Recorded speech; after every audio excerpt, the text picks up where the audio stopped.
Hey everyone, Steve here, Whiskey Congress, just coming from the gym. Today marks the 50th anniversary of Dr. King's assassination. And I just wanted to put my 2 cents in. Jim and I will be talking about it more on our show this week. But I just kind of wanted to get the conversation kick-started with kind of, I guess, what this day makes me think of. It's important because obviously we lose a great civic leader on this day, and there's so many things wrapped around it, given our present climate in politics, given kind of where we've come since his assassination, and even before, when he started, when he really helped to ignite a movement in this country that was long overdue. I think about where I'm at as an individual, as an African American in this country. The opportunities I've been afforded because of people like Dr. King and even, Jesse Jackson and Al Sharpton. As much as I am not a fan of some of their, more present activities, the truth of the matter is that those men and women literally put their lives on the line, and especially Dr. King, to allow people like my parents and myself and my daughter to have an opportunity to do something in this country that for, hundreds of years, black people could not do. We were brought over here as slaves. After slaves, there was Jim Crow. After Jim Crow, there was segregation. And after segregation, there was still discrimination and racism. And it's something that to a certain degree we're still dealing with. Things have gotten better. You can't say that they haven't. As much as people want to say things are worse now and race relations are worse now, all you have to do is look back in history at what happened before this, how people were treated, even the white people that were killed because they aligned themselves with black people. And we have to be thankful for the fact that we are in a better place than we were then. Even when Dr. King, even if you look at the time when Dr. King was alive and he was doing what he was doing, we're better now than we were then.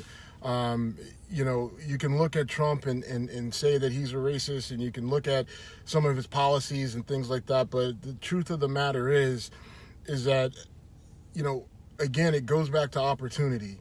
And I have to be thankful for the opportunities that I've had and that I have and will have. And I have to be thankful for the people that have aligned themselves with me over the years, black, white, or other, that have supported me, who have been able to support me openly without facing ridicule, without putting their lives in danger. And that's a big difference as opposed to 50, 60 years ago. Is there work still to be done? Absolutely. Is racism still an issue? Absolutely. If you look at the way our schools are now, our schools are they were integrated, but they're still segregated to a certain extent. Cleveland, Detroit, Chicago, Boston, these are still some of the most segregated cities in the country, and there's still issues. We see about it in the news, the way people are policed. There are still issues that need to be resolved, but the fact is that we and I and all of us, black, white, and everything else, we have the opportunity to fight for them, and we have to be thankful. We have to be grateful. We have to continue to recognize where we've been. We have to continue to recognize where we're at, and we still have to strive for something better. I want my daughter to have even more opportunities than I have had. Not to say that I've been restricted any way, but I want it to be a little bit easier for her, like every parent and every child. Even if I don't necessarily have to face some of the same threats that a Dr. King had to face, or the Jesse Jacksons and everyone else that came up at that time and thereafter, there's still going to be difficulties and struggles and obstacles. And the one thing that I take from Dr. King is that he was open to working with anybody that was willing to roll up their sleeves and work. And he was compassionate, he was empathetic, and he might not have always had the right answer. He might not have always had the right mindset. You know, sometimes maybe he could have been a little bit more forceful. You know, sometimes maybe we needed him to be a little bit more like Malcolm X or what have you. But the fact of the matter is, he was willing to work with anybody and everybody. And I try to emulate that in not only how I operate for social justice issues, but just in general.